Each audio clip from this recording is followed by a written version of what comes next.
What would you do if the only thing you inherited was a ghost? Not a spirit in chains, but a memory so faint it was nearly forgotten, housed in a place everyone else considered worthless. For 19-year-old Cora Whitfield, that inheritance was a small, derelict house deep in the pine forests of Fern Hollow, left to her by a grandmother the family rarely spoke of. The deed was a piece of paper. The house, a pile of rotting logs and lost time, or so they said. But the truth waiting inside that quiet, shadowed place was a legacy far richer than any of them could have ever imagined. Settle in, and let us know in the comments where you're watching from, as we tell the story of the girl who was left nothing and found everything. Cora stood by the muddy track that served as Fern Hollow's main street. The lawyer's letter, a crumpled ball inside her coat pocket. The funeral had been a sparse, quiet affair, attended by relatives who seemed more burdened by duty than by grief.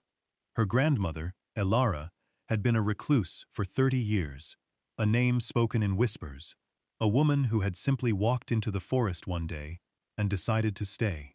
Cora's own mother spoke of her with a sigh, a shake of the head, a quiet dismissal. Now, with both her mother and grandmother gone, Cora was an island, adrift in the polite but distant currents of her extended family.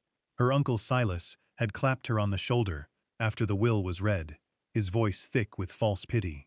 "Don't you worry, Cora. We'll sell the land for timber. It'll be a small sum, but better than a pile of splinters." But Cora had refused. She didn't know why. It was a pull, a quiet insistence in her bones that felt like the only true thing left in the world. She had claimed the key from the lawyer, a single piece of rusted iron that felt impossibly heavy in her palm.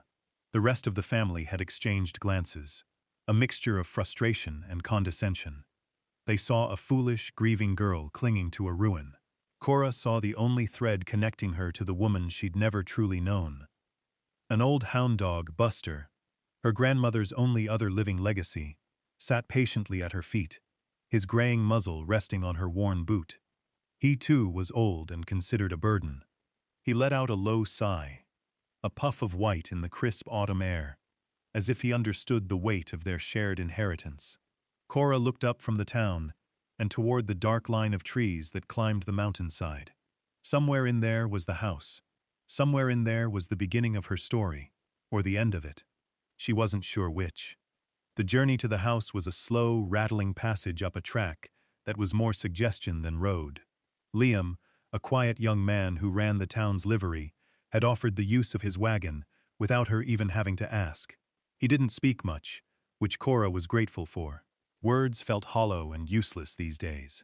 He just handled the reins, his gaze fixed on the path ahead, while Buster sat stoically beside Cora, amongst the few crates that held all her worldly possessions. The air grew cooler as they climbed, the scent of damp earth and pine needles replacing the wood smoke of the town. The trees pressed in, their massive trunks blocking out the afternoon sun, casting the path in a perpetual twilight.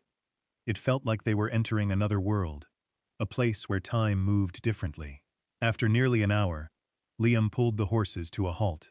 "This is as far as the wagon goes," he said, his voice low. "Path's too narrow from here." Cora looked ahead and saw it. The house wasn't just in the forest. It was of the forest. It was small, made of dark, weathered logs chinked with moss, and the roof sagged in the middle, like a tired old back. A stone chimney, covered in ivy, stood crookedly at one end. The whole structure seemed to be slowly sinking back into the earth from which it came. It looked forgotten. It looked exactly like the worthless pile of logs her uncle had described. A cold knot of doubt tightened in her stomach. What had she done? Buster hopped down from the wagon, trotted to the sagging porch, and sat, looking back at her, as if to say, "Well, here we are." Liam helped her unload her crates in silence, placing them by the side of the path. "If you need anything," he said, not quite meeting her eyes, "you know where to find me." He climbed back onto the wagon, and with a soft click of the reins, was gone, the rattle of the wheels fading, until only the sound of the wind in the pines remained. Cora was alone. She walked to the door, the iron key cold in her hand, and face the inheritance everyone had warned her against. What was she thinking? Choosing this over a clean sail and a fresh start. What secret could a forgotten old house possibly hold that was worth such a lonely gamble? Let us know what you would have done in her place, and be sure to subscribe for more stories of hidden treasures and quiet courage. Now, with the forest growing dark around her, Cora had to face the whispers of the town and the echoes of her own family's doubt. The memory of the reading of the will was still sharp in her mind, a fresh bruise. It had taken place in the lawyer's stuffy office, the air thick with the smell of old paper, and her relatives' impatience. When the lawyer read the clause leaving the forest property to Cora, a collective sigh had filled the room. Her uncle Silas, a man whose face was a permanent ledger of profit and loss, had leaned forward. "A pile of rotting logs and memories, Cora," he'd said, his voice a low rumble of contempt. "That's all she left you. Let me handle the sale. You're too young to be saddled with such a thing." His wife, her Aunt May, had patted her hand with limp, cold fingers. "He's right, dear. What would a girl like you possibly do with that place, all alone in the woods?" They saw her as a child, an obstacle to a quick and tidy profit from the timber rights they'd already been pricing out. Her refusal had been met with stunned silence, then a flurry of dismissive arguments that she'd weathered with a quiet, stubborn shake of her head. Back in Fern Hollow, the town itself seemed to echo her family's judgment. As she bought meager supplies at the general store, flour, salt, kerosene, she could feel the eyes on her back. She heard the whispers, the soft chorus of the townspeople. "Poor thing. Whitfield's granddaughter. Got nothing but that shack up on the ridge." They weren't cruel, not exactly. It was a practical, frontier pity for someone they saw as making a terrible, sentimental mistake. They were a people who understood the harsh calculus of survival, and a dilapidated cabin, miles from town, did not factor well in that equation.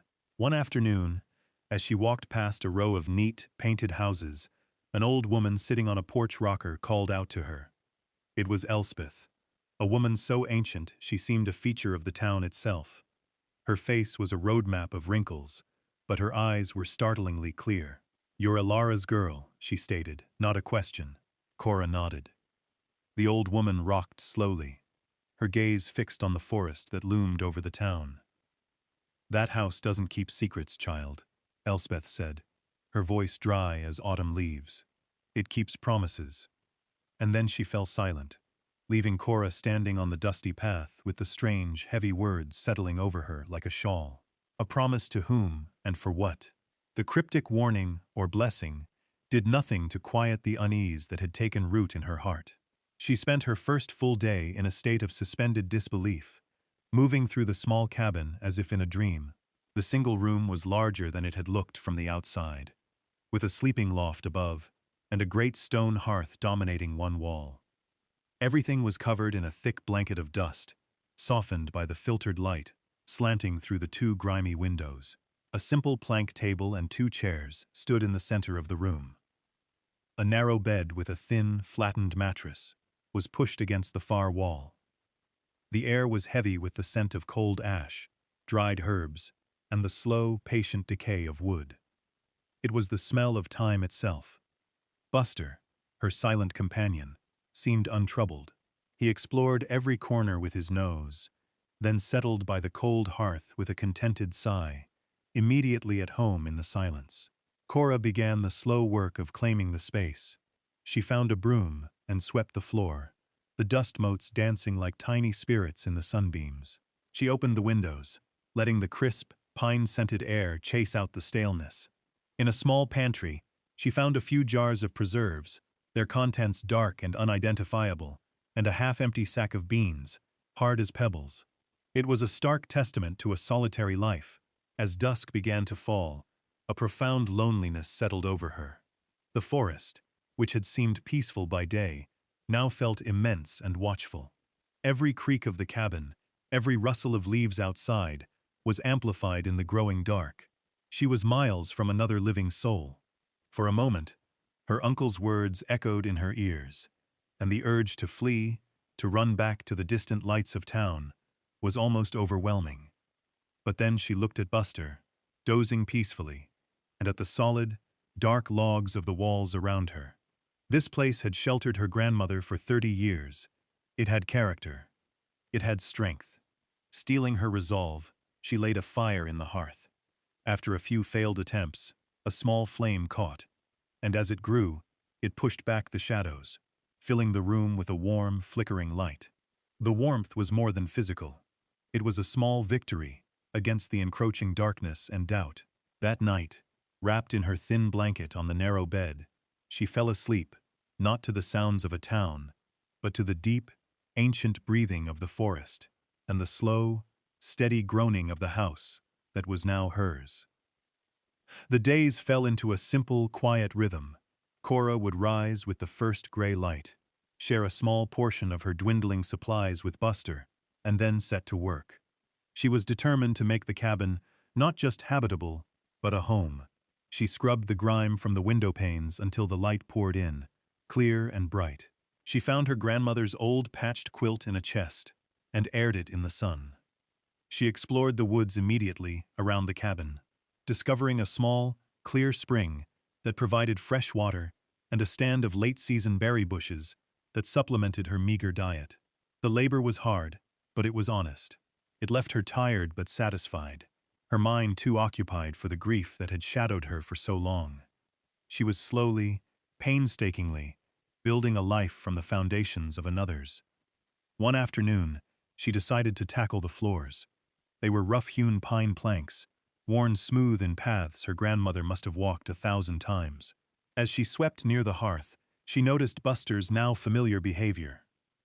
The old hound, who usually spent his days dozing in a patch of sun, would repeatedly get up, walk to one specific corner of the room, and lie down.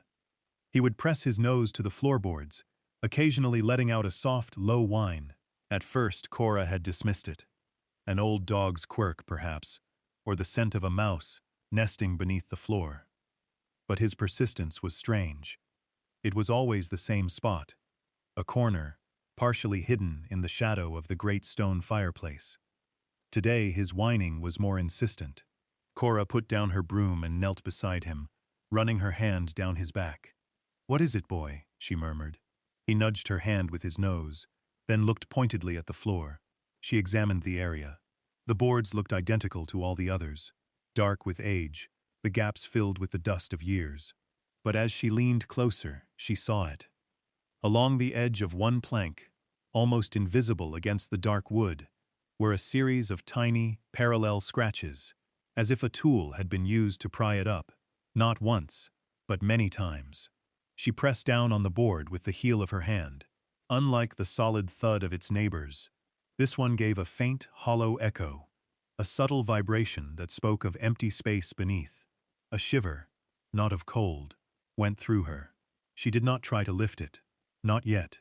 She just stayed there, kneeling on the floor, her hand resting on the anomalous board, the house silent around her, holding its breath. The discovery of the loose floorboard shifted something in the air. It was a question mark embedded in the solid floor of her new life. A secret the house was not yet ready to yield. Cora found she could not bring herself to pry it open immediately. It felt like a violation, a trespass on a privacy that had been carefully guarded for decades. Instead, she threw herself into the work of the house with a renewed vigor, as if by setting the rest of the home in order, she could somehow earn the right to its deepest confidence. She mended the sagging porch step with a length of seasoned pine she found in the small, cluttered woodshed. She patched a small leak in the roof, climbing the crooked ladder with a bucket of pitch and a heart full of nervous resolve. With every task, her hands learned the language of the place. They learned the grain of the wood, the heft of the stones, the particular way the door swelled in the damp and settled at night. As she worked, she uncovered more small, intimate traces of her grandmother. Tucked away on a high shelf in the pantry, she found a small collection of birds' nests, each one perfect and intricate, labeled with a tiny, faded tag bearing the name of its creator: sparrow, finch, wren. Behind a loose stone in the hearth, she discovered a small, carved wooden bird, its painted feathers worn away by the touch of a thumb.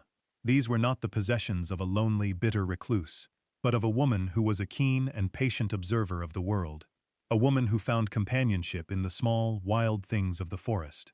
The discoveries made Ilara feel less like a ghost and more like a quiet, steady presence, a silent partner in Cora's labor.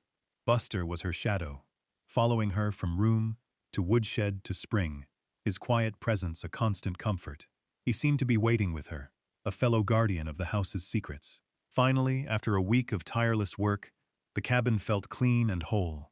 The windows shone, the fire burned brightly, and the scent of pine and wood smoke was a clean, welcoming perfume. That evening, as the sun set and painted the forest in hues of orange and purple, Cora knew it was time. She lit a lantern, its golden glow pushing back the deep shadows in the corners, and knelt once more before the marked floorboard. She took a deep breath, the clean air filling her lungs, and reached for the small pry bar she had found in the shed. The house was ready. She was ready. With the gentle, steady pressure of a hand that now knew the house's tolerances, Cora worked the tip of the pry bar into the seam. The board resisted for a moment, then lifted with a soft, groaning sigh, the sound of a long-held breath being released. She set the plank aside and peered into the darkness below. It was not the raw earth she had expected, but a shallow cavity, carefully lined with thick, black oilcloth to protect its contents from the damp.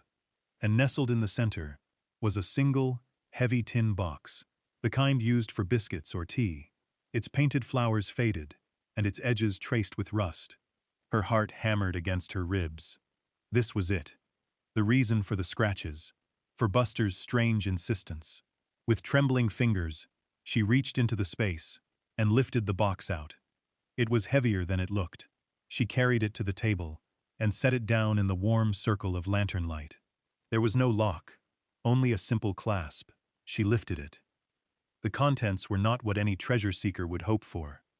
There was no gold, no silver, no string of pearls. But to Cora, it was more precious than any fortune. The box was filled to the brim with small, leather-bound journals, their covers softened with age. Tucked carefully between the pages of each one were dozens of pressed plants and flowers, their forms perfectly preserved, their colors muted, but still recognizable. A faint, dry, sweet smell rose from the box, the scent of 1,000 preserved summers. She picked up the topmost journal and opened it. On the first page, in elegant, looping script, was a name, Ilara Whitfield. Below it, a date from 30 years prior. This was not a diary of feelings or daily events. It was a work of meticulous, passionate science. Each page was dedicated to a single plant. On the left was a stunningly detailed, hand-drawn illustration of the plant, its leaves, its flower, its roots. On the right were pages of dense, careful notes, its Latin name, where it grew on the mountain, the best time of year to harvest it, and, most importantly, its properties. Yarrow, she read, stops bleeding, reduces fever. Mullein tea of the leaves soothes the lungs. Willow bark, for aches and pains. Page after page, a complete encyclopedia of the forest's pharmacy. Cora sank onto the chair, a wave of understanding washing over her. Her grandmother had not been hiding from the world. She had been studying it. The worthless property was a living library, a rich and varied apothecary. And this box, hidden beneath the floor, was its index, its key.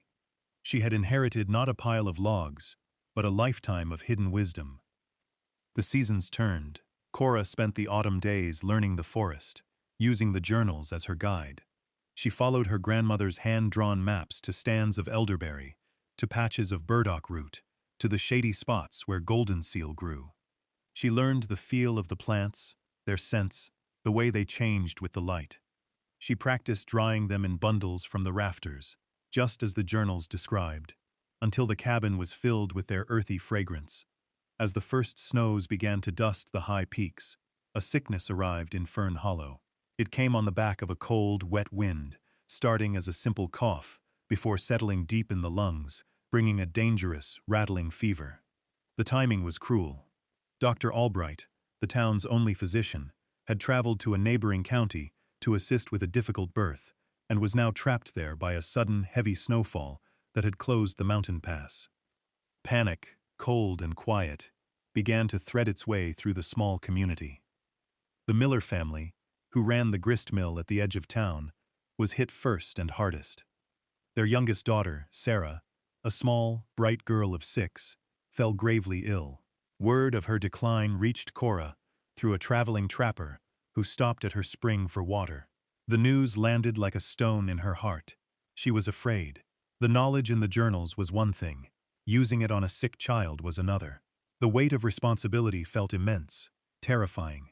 She spent a long, dark night by her fire. The journals spread open on the table, Buster's head resting on her lap. She read and reread her grandmother's entries on lung fever, her detailed instructions for preparing a mullein leaf poultice and brewing a tea from pine needles and honey. She could stay here, safe in her solitude. No one would blame her. But then she pictured little Sarah, her small chest struggling for every breath, and she saw the faces of the desperate parents. Her grandmother hadn't gathered this knowledge to hide it. Elspeth's words came back to her. It keeps promises. Making a decision that felt both terrifying and absolutely necessary, Cora packed a bag with dried herbs, jars, and clean cloths.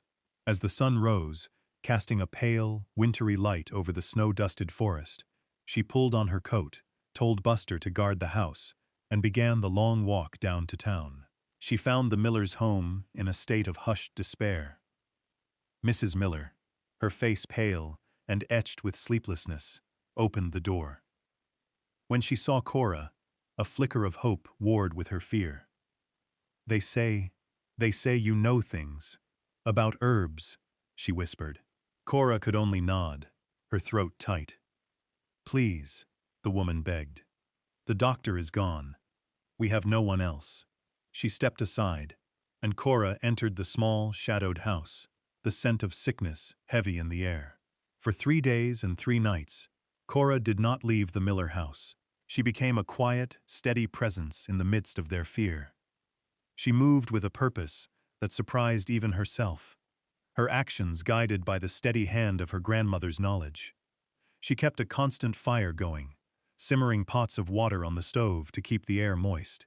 She brewed the sharp, fragrant tea of pine needles, sweetening it with the last of the Miller's honey, and coaxed little Sarah to drink it, spoonful by spoonful. She ground the dried mullein leaves and mixed them with hot water to create a warm, soft poultice, which she carefully spread on a clean cloth and laid on the child's congested chest. She sat by the bedside, changing the cool compresses on Sarah's forehead, murmuring soft words of comfort she didn't know she possessed. Mr. and Mrs. Miller watched her, their initial desperation slowly giving way to a fragile trust. They saw not a strange girl from the woods, but a competent and compassionate healer. On the 4th morning, the crisis broke. Sarah's fever receded, her breathing eased from a ragged rattle to a soft, even rhythm. She woke and asked for a drink of water, in a weak but clear voice. The relief in the room was a palpable thing, a wave of silent, tearful gratitude. By the time Dr. Albright, weary from his journey, finally made it back to Fern Hollow a day later, the worst of the sickness had passed, not just for Sarah Miller, but for 2 other families Cora had gone on to help. The doctor, hearing the stories, went first to the Millers and then made the walk up the path to Cora's cabin. He was a kind man, with a practical, no-nonsense air. He expected to find folk remedies and good luck. Cora invited him in, and, at his request, showed him the herbs she had used and the journals she had used as her guide. He sat at her small table for over an hour, turning the pages of her grandmother's books, his expression shifting from professional curiosity to astonishment, and then to a profound and quiet respect. "This is remarkable work," he said, looking up at her, his eyes full of a new understanding. "This isn't folklore. Your grandmother was a scientist, a botanist of incredible skill." He closed the journal gently. "Fern Hollow is in her debt, and in yours." The doctor's validation was the final turning of the key. The whispers in town changed their tune. The story of the reclusive Whitfield woman was rewritten. She was no longer the strange woman who ran from the world, but the wise woman who had understood it. Her granddaughter was no longer the foolish girl in the woods, but the inheritor of that wisdom. One evening, there was a knock on her door. It was her Uncle Silas. His usual bluster gone, his hat clutched in his hands. He wouldn't meet her eye. "My May," he mumbled, his voice rough. "She has the cough. It's getting worse." Cora looked at him for a long moment, then simply nodded, and turned to her shelves of drying herbs. The debt was not hers to call in. The promise was for everyone. The snows melted, and the forest floor awoke with the green shoots of a new spring. The sickness was a memory, a harsh story, that now ended with Cora's name. The path to her cabin was no longer overgrown. It was a well-trodden trail. Townspeople came not with suspicion but with questions, with small gifts of flour or cloth, and with a quiet reverence that still felt strange to her. She never took payment, but her pantry was never empty. Behind the cabin, she had cleared a large patch of ground, tilling the rich, dark earth with her own hands. It was the garden her grandmother had sketched on the final pages of the last journal, a plan never realized. Cora was bringing it to life, transplanting seedlings from the wild, and carefully sowing seeds for herbs that needed more sun. The space buzzed with bees and smelled of mint and chamomile, a testament to a legacy made real. One late afternoon, as the golden hour spilled through the pines and set the new leaves alight, Liam made his way up the path, leading a mule packed with supplies. He no longer stopped where the wagon road ended, but came all the way to her door. He stood for a moment, taking in the sight of the thriving garden, the neat stacks of firewood, the tendrils of smoke rising from the chimney. He looked at Cora, her hands covered in soil, a smudge of dirt on her cheek, and a quiet confidence in her eyes that had not been there when he first brought her up the mountain. "I remember what your family said," he remarked, his voice gentle. "They said you inherited a pile of wood and a worthless deed." Cora looked up from the bed of lavender she was tending. She gazed past him, at the dark, knowing expanse of the forest, then back to the small, sturdy house that stood behind her, its windows glowing warmly in the setting sun. Buster thumped his tail against the porch boards. She smiled, a real, deep smile that reached her eyes. "They thought she left me a piece of land," she said softly, her voice carrying the weight of all she had learned. "She left me a language. Thank you for staying with us, for Cora's story. It's a powerful reminder that the greatest legacies are often found in the quiet wisdom the world has overlooked."